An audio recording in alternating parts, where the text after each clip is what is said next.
ಕಾಂಗ್ರೆಸ್ ಶಾಸಕಾಂಗ ಪಕ್ಷದ ಸಭೆ ಆರಂಭ ಆಗಿದೆ ಅನ್ನೋದು ಗೊತ್ತಾಗ್ತಾ ಇದೆ. ಬಹುತೇಕ ಶಾಸಕರೆಲ್ಲ ಬಂದಿದ್ದಾರೆ. ಎಲ್ಲರೂ ನಿರೀಕ್ಷೆ ಮಾಡ್ತಾ ಇದ್ದಿದ್ದು ಸಿದ್ದರಾಮಯ್ಯನವರ ಆಗಮನವನ್ನ. ಸಿದ್ದರಾಮಯ್ಯನವರು ಕೂಡ ಬಂದಿದ್ದಾರೆ.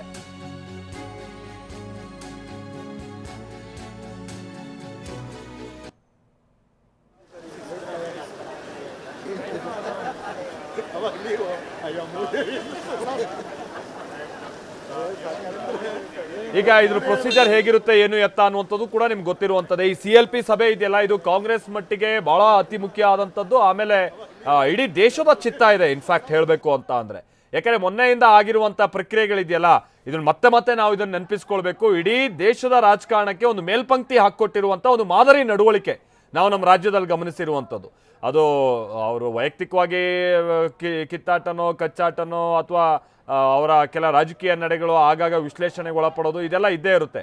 ಬಟ್ ಅದೇನೇ ಇದ್ರೂ ಕೂಡ ಒಬ್ಬ ಗ್ರಾಮ ಪಂಚಾಯತ್ ಮೆಂಬರ್ ಕೂಡ ಒಂದು ಅಧಿಕಾರ ಹಸ್ತಾಂತರ ಮಾಡ್ಬೇಕನ್ನುವಂಥ ಸಂದರ್ಭದಲ್ಲಿ ಅಧ್ಯಕ್ಷಗಿರಿನ ಅದೆಷ್ಟು ಕಿರಿಕಿರಿಗಳು, ಗಲಾಟೆ, ಅಧ್ವಾನಗಳು ಇದನ್ನೆಲ್ಲ ನಾವು ನೋಡ್ತಾ ಇರ್ತೀವಿ. ಬಟ್ ನಮ್ಮ ರಾಜ್ಯಕ್ಕೆ ಸಂಬಂಧಪಟ್ಟಂಗೆ ಅಂಥದ್ದು ಯಾವುದು ಕೂಡ ಆ ಕಿರಿಕಿರಿಗಳಾಗಲಿಲ್ಲ. ಅದು ಮುಖ್ಯಮಂತ್ರಿ ಅಂತ ಹುದ್ದೆಯನ್ನ ಹಸ್ತಾಂತರಿಸುವಂಥ ಸಂದರ್ಭದಲ್ಲಿ ಅಥವಾ ಅದರಿಂದ ಕೆಳಗಿಳಿಯುವಂಥ ಸಂದರ್ಭದಲ್ಲಿ. ಅದಕ್ಕೆ ಹೇಳಿದ್ದು ಇಡೀ ದೇಶಕ್ಕೆ ಒಂದು ಮೇಲ್ಪಂಕ್ತಿ ಹಾಕೊಟ್ಟಿರುವಂಥ ವಿಚಾರ. ಕಳೆದ ಕೆಲ ಸರ್ಕಾರಗಳ ಸಂದರ್ಭದಲ್ಲಿ ಹತ್ತತ್ರ ನಾವು 2004ರಿಂದನೂ ಕೂಡ ನೋಡ್ತಾ ಇದ್ದೀವಿ ಏನೇನು ಆಗ್ತಾ ಇದೆ ಅಂತ ಹೇಳ್ಕೊಂಡು. ರಾಜ್ಯದಲ್ಲಿ ಅಸಹ್ಯ ಹುಟ್ಟಿಸುವಂಥ ಕೆಲಸಗಳಾಗಿದೆ. ಒಂದೊಂದು ವಿಧಾನಸಭಾ ಅವಧಿಯಲ್ಲಿ 3 ಮಂದಿ 4 ಮಂದಿ CM ಹುದ್ದೆ ಮೇಲೆ ಕಣ್ಣಿಟ್ಟು ಆ ಕಚ್ಚಾಟಗಳು, ಕಿತ್ತಾಟಗಳು, ಕಣ್ಣೀರು ಹಾಕೋದು, ಇದೆಲ್ಲದಕ್ಕೂ ಕೂಡ ವ್ಯತಿರಿಕ್ತವಾಗಿ ನಾವು ರಾಜ್ಯದಲ್ಲಿ ನೋಡಿರುವಂಥದ್ದು ಸನ್ನಿವೇಶ ಅಂತಂದರೆ ಈ ಬಾರಿ ಭಾಳ ಸ್ಮೂತಾಗಿ ಇಲ್ಲಿ ತನಕ ಎಲ್ಲ ಅಧಿಕಾರ ಹಸ್ತಾಂತರ ಪ್ರಕ್ರಿಯೆಗಳು ನಡೀತಾ ಇದೆ. ಅದರ ಬಹುಮುಖ್ಯವಾದಂಥ ಮತ್ತೊಂದು ಹಂತ ಅಂತ ಅಂದರೆ ಈಗ ನಾವು ನೋಡ್ತಾ ಇದ್ದೀವಲ್ಲ ಇದು. ಸೊ ಶಾಸಕಾಂಗ ಪಕ್ಷದ ಸಭೆ ನಡೀತಾ ಇರುವಂಥದ್ದು. ಅಗೇನ್ ಹೇಳಿದಾಗೆ ಇಡೀ ದೇಶ ಇದ್ರ ಮೇಲೆ ಗಮನ ಕೊಟ್ಟಿದೆ. ಇಲ್ಲೇನಾದರೂ ಕಿರಿಕೋ, ಅಧ್ವಾನಗಳೋ, ಗಲಾಟೆನೋ, ಗೊಂದಲನೋ ಇದೇನಾರೋ ಆಗುತ್ತಾ ಅಂತ ಹೇಳ್ಕೊಂಡ್ಬಿಟ್ಟು. ಬಟ್ ಇಲ್ಲಿ ತನಕನೂ ಕೂಡ ಅದು ಯಾವುದೇ ರೀತಿ ಅಂತ ಸನ್ನಿವೇಶ ಇಲ್ಲ. ಆಮೇಲೆ ಕಾಂಗ್ರೆಸ್ ಮಟ್ಟಿಗೂ ಕೂಡ ಇದೊಂದು ರೀತಿ ಭಾಳ ವಿಶೇಷವಾದಂಥ CLP ಸಭೆ. ಭಾಳ ವರ್ಷಗಳಾದಂಥ ನಂತರದಲ್ಲಿ ಒಬ್ಬ ಮುಖ್ಯಮಂತ್ರಿ ಕೆಳಗಿಳಿಯೋದು ಅಂದರೆ ಒಂದೇ ವಿಧಾನಸಭೆ ಅವಧಿಯಲ್ಲಿ ಆನಂತರದಲ್ಲಿ ಮತ್ತೋರ್ವನಿಗೆ ಮುಖ್ಯಮಂತ್ರಿ ಪಟ್ಟ ಕೊಡೋದು, ಇದೆಲ್ಲ ಕಾಂಗ್ರೆಸ್ ಮಟ್ಟಿಗೆ ಅಂತೂ ಭಾಳ ಇತ್ತೀಚಿನ ದಿನಗಳಲ್ಲಿ ನಾವು ಭಾಳ ವಿರಳ ನೋಡಿರುವಂಥದ್ದು. ಹಿಂದೆ ವೀರೇಂದ್ರ ಪಾಟೀಲ್ ಅವ್ರಿಗೆ ಸಂಬಂಧಪಟ್ಟಾಗಿನ ಕೆಲ ಬೆಳವಣಿಗೆಗಳು ಏನಾಗಿತ್ತು ಅದನ್ನು ಹೊರತುಪಡಿಸಿದ್ರೆ ಈಗ ನಾವು ನೋಡ್ತಾ ಇದ್ದೀವಲ್ಲ, ಸುಮಾರು ಒಂದು 25 ವರ್ಷದ ರಾಜಕಾರಣದ ಹಿಂದೆ ನೋಡ್ತಾ ಹೋದ್ರೆ ಈ ಥರದ ಸನ್ನಿವೇಶ ನಾವು ನೋಡಿಲ್ಲ. ಬಟ್ ಈಗ ಒಬ್ಬರು ಅವಧಿ ಮುಗಿಯೋಕ್ಕಿಂತ ಮುನ್ನನೇ ಕೆಳಗಿಳಿದು ಮತ್ತೋರ್ವ ಶಾಸಕನಿಗೆ ಅವಕಾಶ ಮಾಡಿಕೊಡ್ತಾ ಇರುವಂಥದ್ದು ಸನ್ನಿವೇಶ ಇದೆಯಲ್ಲ, ಇತ್ತೀಚೆಗೆ ಒಂದು 25-30 ವರ್ಷದಲ್ಲಿ ಇದು ಹೊಸ್ತು ನಮಗೆ. ಸೊ ಆ ಕಾರಣಕ್ಕಾಗಿಯೇ ಇದು ಭಾಳ ವಿಶೇಷ. ಇದು ಅಂದರೆ ಕಾಂಗ್ರೆಸ್ ಮಟ್ಟಿಗೆ ಹೇಳ್ತಾ ಇರುವಂಥದ್ದು. ನಾವು BJPಯಲ್ಲಿ ಈ ಥರ ಸುಮಾರಾಗಿದೆ ಬಿಡಿ, 3 ಮಂದಿ ಎಲ್ಲ ಬಂದು ಹೋಗಿದ್ದಾರೆ. ಅದು CLP ಅಂದರೆ BJP ಶಾಸಕಾಂಗ ಪಕ್ಷದ ಸಭೆ ನಡೆಯೋದು, ಅಲ್ಲಿ ಕಿತ್ತಾಟ, ಅಲ್ಲಿ ಹೆಸರು ರೆಫರ್ ಮಾಡಿ, ಈ ಥರದ್ದು ಭಾಳ ನಾವು ನೋಡ್ಬಿಟ್ಟಿದ್ದೀವಿ. ಬಟ್ ಕಾಂಗ್ರೆಸ್ಸಲ್ಲಿ ಇತ್ತೀಚೆಗೆ ಒಂದು 30 ವರ್ಷದಲ್ಲಿ ಇದು ಮೊದಲಿದು. ಸೊ ಅಂಥ ಪ್ರಕ್ರಿಯೆಯನ್ನು ನಾವಿಲ್ಲಿ ಗಮನಿಸ್ತಾ ಇದ್ದೀವಿ. ಈಗ ಸಿದ್ದರಾಮಯ್ಯನವರೇ ನೂತನ CLP ನಾಯಕನ ಹೆಸರನ್ನು ಬೇರೆ ಶಿಫಾರಸು ಮಾಡೋರಿದ್ದಾರೆ. ಸೊ ಆ ಕಾರಣ ಆಮೇಲೆ ಆಗೇನು ಹೇಳಿದಾಗೆ ಶಾಸಕರುಗಳಿಗೆಲ್ಲ, ಬಹುತೇಕ ಶಾಸಕರುಗಳಿಗೆ ಎಲ್ಲ ಪ್ರಕ್ರಿಯೆ ಆದ ನಂತರದಲ್ಲಿ ಸಿದ್ದರಾಮಯ್ಯನವರು ಇವತ್ತೇ ಸಿಗ್ತಾ ಇರುವಂಥದ್ದು ಈ CLP ಸಭೆಯಲ್ಲಿ. ಮೊನ್ನೆಯಿಂದ ಅವ್ರು ಡೈಲಿ ಓಡಾಡ್ತಲಿದ್ರು, ಮನೆ ಬಳಿ ಬಂದ್ರೂ ಕೂಡ ಎಲ್ರಿಗೂ ಸಿಗೋಕ್ಕೆ ಸಾಧ್ಯ ಆಗಲಿಲ್ಲ. ಸಚಿವರುಗಳಿಗೆಲ್ಲ ಅಂತೂ ಬ್ರೇಕ್ಫಾಸ್ಟ್ ಮೀಟಿಂಗನ್ನು ಮಾಡಿದರು, ಶಾಸಕರುಗಳಿಗೆಲ್ಲ ಸಿಗೋಕ್ಕಾಗಿರಲಿಲ್ಲ. ಬಟ್ ಈಗ ಸಿಕ್ಕಿದ್ದಾರೆ. ಶಾಸಕರುಗಳು ಕೂಡ ಭಾಳ ಬೆರಗುಗಣ್ಣಿನಿಂದ ಈ ಎಲ್ಲ ಸನ್ನಿವೇಶವನ್ನು ನೋಡ್ತಾ ಇರ್ತಾರೆ. ಆಮೇಲೆ ಹೊಸದಾಗಿ ಆಯ್ಕೆ ಆಗಿರುವಂಥ ಫಸ್ಟ್ ಟೈಮ್ MLAsಗಳು ಕೂಡ ಭಾಳ ಇದ್ದಾರೆ. ಅವರಿಗೆಲ್ಲ ಇದೊಂದು ಅನುಭವ. ಸೊ ಅಂಥ ಒಂದು ಪ್ರಕ್ರಿಯೆಗಳು ಸದ್ಯ ಈಗ ವಿಧಾನಸೌಧದ 3ನೇ ಮಹಡಿಯಲ್ಲಿ ನಡೀತಾ ಇದೆ.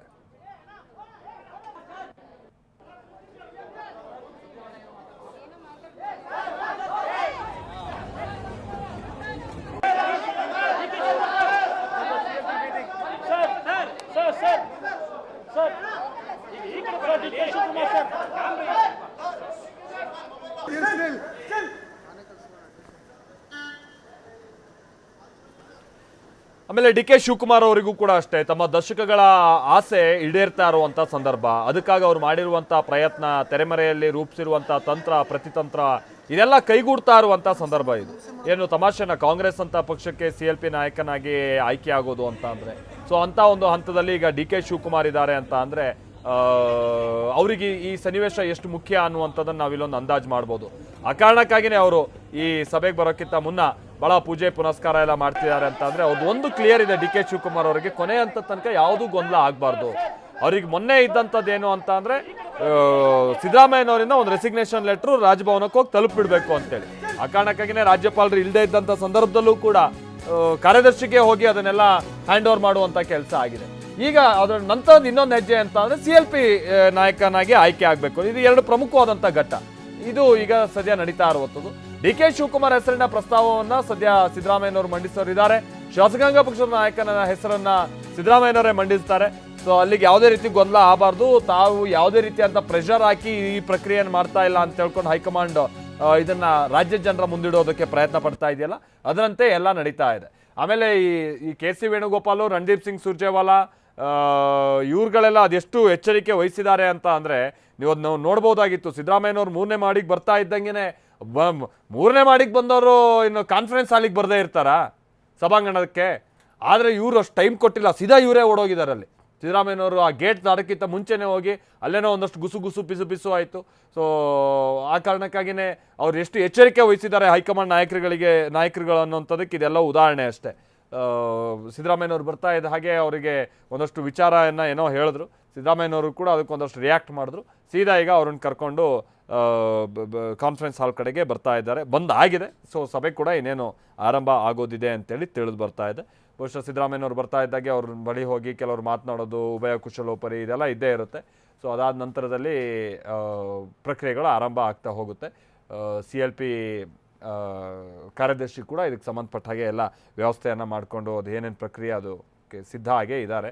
ಅದನ್ನು ಕೂಡ ನಾವು ಗಮನಿಸ್ತಾ ಇದ್ವಿ. ಅಲ್ಲಮ್ಮ ಪ್ರಭು ಪಾಟೀಲ್ ಅವರಿಗೆ ಆಲ್ರೆಡಿ ವಿವರಿಸಿದ್ದಾರೆ ಏನೇನೋ ಪ್ರಕ್ರಿಯೆಗಳಿರುತ್ತೆ ಅಂತ. ಅದರಂತೆ ಎಲ್ಲ ಸಾಂಗವಾಗಿ ಈ ಕ್ಷಣದ ತನಕ ಅಂತೂ ನಡೀತಾ ಇದೆ.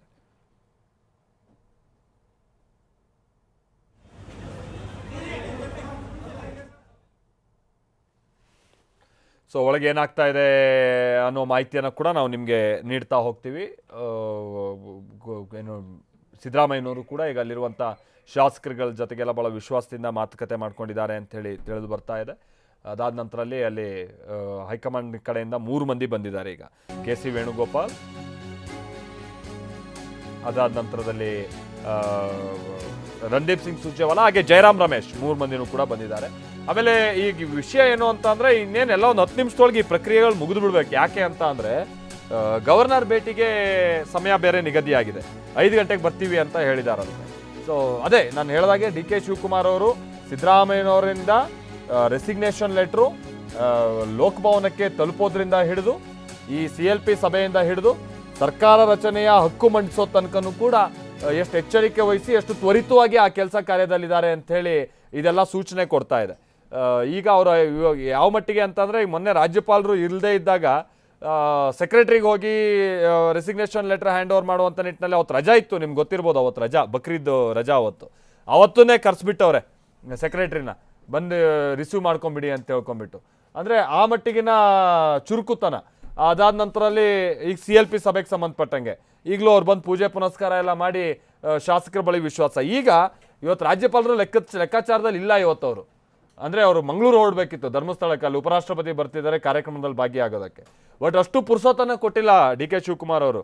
1 ಗಂಟೆಗೆ ಹೋಗೋರನ್ನ ಇವರು ಪೋಸ್ಟ್ಪೋನ್ ಮಾಡಿಸಿದ್ದಾರೆ ಟೈಮಿಂಗ್ಸ್ನ, 7 ಗಂಟೆಗೆ ಹೋಗಿ ಅಂತ ಹೇಳ್ಕೊಂಬಿಟ್ಟು.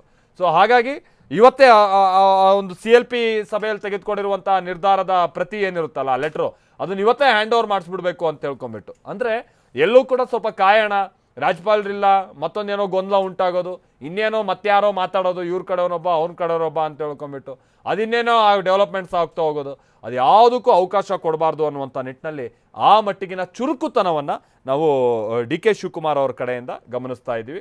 ಅದು ಈ CLP ಸಭೆ ಈಗ ನಂತರದ ಗವರ್ನರ್ ಮೀಟ್ ತನಕನೂ ಕೂಡ ಅದು ಹಾಗೆ ಯಥಾ ಪ್ರಕಾರವಾಗಿ ಮುಂದುವರ್ತ್ಕೊಂಡು ಹೋಗುತ್ತೆ. ಆ ಚುರುಕುತನ ಅಥವಾ ಎಲ್ಲೂ ಗೊಂದಲಕ್ಕೆ ಆಸ್ಪದ ಕೊಡದೇ ಇರುವಂಥ ರೀತಿಯಾದಂಥ ನಡೆ. ಸೊ ಇದು DK ಶಿವಕುಮಾರ್ ಅವರ ವ್ಯಕ್ತಿತ್ವ. ಅದರಂತೆಯೇ ಇದೆಲ್ಲ ನಡ್ಕೊಂಡು ಹೋಗ್ತಾ ಇರೋದನ್ನು ನೋಡ್ತಾ ಇದ್ದೀವಿ.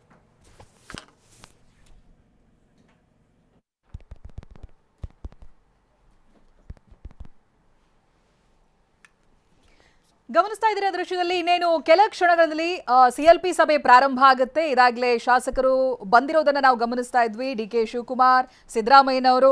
ಈಗ ಬರ್ತಾ ಇರುವಂತ ಅಪ್ಡೇಟ್ ಅಂತ ಹೇಳಿದ್ರೆ CLP ಸಭೆ ಆರಂಭ ಆಗಿದೆ. CLP ಸಭೆಗೆ ಇದಾಗಲೇ ಶಾಸಕರುಗಳು ಬಂದಿದ್ದಾರೆ. ಏನೇನಾಗುತ್ತೆ ಒಳಗಡೆ ಅನ್ನೋದು ಬಹಳ ಕುತೂಹಲ ಮೂಡಿಸ್ತಾ ಇದೆ. ಸಿದ್ದರಾಮಯ್ಯನವರು ಕಾವೇರಿ ನಿವಾಸದಿಂದ ಬಂದಿದ್ದಾರೆ CLP ಸಭೆಗೆ, ಅವ್ರನ್ನ ಬರಮಾಡ್ಕೊಂಡಿದ್ದಾರೆ. ಇದಾಗ್ಲೇ CLP ಸಭೆ ಪ್ರಾರಂಭ ಆಗಿದೆ. ಇವತ್ತಿನ CLP ಸಭೆಯಲ್ಲಿ DK ಹೆಸರನ್ನ ಸಿದ್ದರಾಮಯ್ಯ ಪ್ರಸ್ತಾಪ ಮಾಡೋರಿದ್ದಾರೆ. ಶಾಸಕಾಂಗ ಪಕ್ಷದ ನಾಯಕನ ಹೆಸರನ್ನ ಸಿದ್ದು ಪ್ರಸ್ತಾಪ ಮಾಡ್ತಾರೆ. ಹಾಗೆ ಇಬ್ಬರು ಶಾಸಕರು ಅದನ್ನ ಅನುಮೋದನೆ ಮಾಡ್ತಾರೆ. ಇದೆಲ್ಲ ಪ್ರೊಸೀಜರ್ಗಳು ನಡ್ಕೊಂಡು ಬರುತ್ತೆ. ನಾಯಕನ ಆಯ್ಕೆ ಆಗುತ್ತೆ. ಶಾಸಕಾಂಗ ಪಕ್ಷದ ನಾಯಕನ ಹೆಸರು DK ಅವರ ಹೆಸರನ್ನ ಸಿದ್ದರಾಮಯ್ಯನವರು ಪ್ರಸ್ತಾಪ ಮಾಡ್ತಾರೆ. ಜೊತೆಗೆ ಇಬ್ಬರು ಶಾಸಕರು ಅದನ್ನ ಅನುಮೋದನೆ ಮಾಡ್ತಾರೆ. ಇವತ್ತಿನ ಶಾಸಕಾಂಗ ಪಕ್ಷದ ಸಭೆ ಇದಾಗಲೇ ಆರಂಭ ಆಗಿದೆ. ಸಭೆಯಲ್ಲಿ ಇವತ್ತು ಸಿದ್ದರಾಮಯ್ಯನವರೇ ಹೆಸರನ್ನ ಪ್ರಸ್ತಾಪ ಮಾಡ್ತಾರೆ, DK ಶಿವಕುಮಾರ್ ಅವರ ಹೆಸರನ್ನ ಪ್ರಸ್ತಾಪ ಮಾಡ್ತಾರೆ. ಹಾಗೆ ಇಬ್ಬರು ಶಾಸಕರು ಅದರ ಅನುಮೋದನೆಯನ್ನ ಮಾಡ್ತಾರೆ. DK ಶಿವಕುಮಾರ್ ಅವರು CLP ಸಭೆ ಒಳಭಾಗಕ್ಕೆ ಹೋಗ್ಬೇಕಾದ್ರೆ ಯಾವ ರೀತಿ ದ್ವಾರ ಬಾಗಿಲಿಗೆ ನಮಸ್ಕರಿಸಿ ಹೋಗ್ತಾರೆ ನೋಡಿ. ಬಹಳ ನಂಬಿಕೆಯನ್ನ ಇಟ್ಟವರು, ದೇವರು, ದೈವ, ಗುರುಗಳು ಅಂತ ಹೇಳಿ. ಸೊ ಅದಕ್ಕೆ ಮಾಡಿರುವಂಥ ತಯಾರಿಯನ್ನ ಕೂಡ ನಾವು ನೆನಪಿಸ್ಕೊಳ್ಬಹುದು. ವರ್ಷಗಳಿಂದ ದೇವಸ್ಥಾನ ದರ್ಶನ ಮಾಡ್ತಾ ಇದ್ರು, ಗುರುಗಳ ಆಶೀರ್ವಾದವನ್ನ ಪಡೀತಾ ಇದ್ರು. ಜೊತೆಗೆ CLP ಸಭೆಗೂ ಕೂಡ ಅವರ ಡೇಟನ್ನು ಕೇಳಿರೋದು ನಿಜಕ್ಕೂ ಕುತೂಹಲ ಮೂಡಿಸ್ತಾ ಇದೆ. ಯಾವಾಗ CLP ಸಭೆಯನ್ನ ನಡೆಸ್ಬೋದು ಅಥವಾ ಯಾವಾಗ ಪ್ರಮಾಣ ವಚನ ಸ್ವೀಕಾರ ಮಾಡ್ಬೋದು, ಇದಕ್ಕೆಲ್ಲ ಮೂರು ಡೇಟನ್ನ ಗುರುಗಳ ಬಳಿ ಕೇಳಿದ್ದಾರೆ. ಹಾಗೆ ಇವತ್ತು CLP ಸಭೆ ಆಗಲೇಬೇಕು ಅಂತ ರಾಜ್ಯಪಾಲರ ಶೆಡ್ಯೂಲ್ ಯಾವುದೇ ಇದ್ರೂ ಅದನ್ನೆಲ್ಲ ಒಂದು ಸ್ವಲ್ಪ ಅಡ್ಜಸ್ಟ್ ಮಾಡಿಕೊಂಡು ಇಲ್ಲ ಇವತ್ತು CLP ಸಭೆಯನ್ನ ಏರ್ಪಡಿಸಲೇಬೇಕು ಅಂತ ಕರೆದಿದ್ದಾರೆ. ಹಾಗೆ ಶಾಸಕರೆಲ್ಲರೂ ಕೂಡ ಇದಾಗಲೇ ಬಂದಿದ್ದಾರೆ CLP ಸಭೆಗೆ. DK ಶಿವಕುಮಾರ್, ಸಿದ್ದರಾಮಯ್ಯ ಆಗಮನ ಆಗಿದೆ. ಹಾಗೆ CLP ಸಭೆ ಕೂಡ ಪ್ರಾರಂಭ ಆಗಿದೆ. ಇನ್ನೇನು CM ಸಿದ್ದರಾಮಯ್ಯನವರು DK ಶಿವಕುಮಾರ್ ಅವರ ಹೆಸರನ್ನ ಶಾಸಕಾಂಗ ಪಕ್ಷದ ನಾಯಕರಾಗಿ ಹೇಳಬೇಕು. ಅದನ್ನ ಶಾಸಕರು ಅನುಮೋದನೆ ಮಾಡಬೇಕಿದೆ. ಆ ಕ್ಷಣಕ್ಕಾಗಿ ಕಾಯ್ತಾ ಇದ್ದಾರೆ. ಯಾಕಂತ ಹೇಳಿದ್ರೆ ಬ್ರೇಕ್ಫಾಸ್ಟ್ ಮೀಟಿಂಗ್ ನಲ್ಲಿ ಆಫ್ ಕೋರ್ಸ್ CM ಸಿದ್ದರಾಮಯ್ಯನವರು ಹೇಳಿದ್ದಾರೆ ಮುಂದಿನ CM DK ಶಿವಕುಮಾರ್ ಅನ್ನೋದಾಗಿ. ಬಟ್ ಅದು ಆ ಶಾಸಕರಿದ್ದಾಗ ಮಾತ್ರ, ಮಾಧ್ಯಮದ ಮುಂದೆ ಯಾವುದೇ ಹೇಳಿಕೆಯನ್ನ ಯಾರು ಕೂಡ ಕೊಟ್ಟಿರಲಿಲ್ಲ. ಇದೀಗ ಅಧಿಕೃತವಾಗಿ ಆಗುವಂತ ಘೋಷಣೆ ಇದು. DK ಶಿವಕುಮಾರ್ ಅವರನ್ನ ಮುಖ್ಯಮಂತ್ರಿಯಾಗಿ ಸಿದ್ದರಾಮಯ್ಯನವರು ಅವರ ಹೆಸರನ್ನ ಅನುಮೋದನೆ ಮಾಡ್ತಾರೆ, ಪ್ರಸ್ತಾಪವನ್ನ ಮಾಡ್ತಾರೆ. ಹಾಗೆ ಶಾಸಕರುಗಳು ಕೂಡ ಅದನ್ನ ಅನುಮೋದನೆ ಮಾಡೋರಿದ್ದಾರೆ. ಇವೆಲ್ಲವೂ ಪ್ರೊಸೀಜರ್ ಇನ್ನೇನು ಕೆಲ ಕ್ಷಣಗಳಲ್ಲಿ ನಡೆದು ಹೋಗುತ್ತೆ. ಅದಾದ ನಂತರ ಇರುವಂತ ಮುಂದಿನ ಸಚಿವರು, ಅವ್ರ ಜೊತೆಗೆ ಯಾರಾದ್ರೂ ಸಚಿವರುಗಳು ನಾಳೆ ದಿನ ಪ್ರಮಾಣ ವಚನ ಸ್ವೀಕಾರ ಮಾಡ್ತಾರಾ, ಇದೆಲ್ಲದಕ್ಕೆ ಸಂಬಂಧಪಟ್ಟ ಹಾಗೆ ದೊಡ್ಡ ಚರ್ಚೆನೆ ಆಗಬೇಕಿದೆ.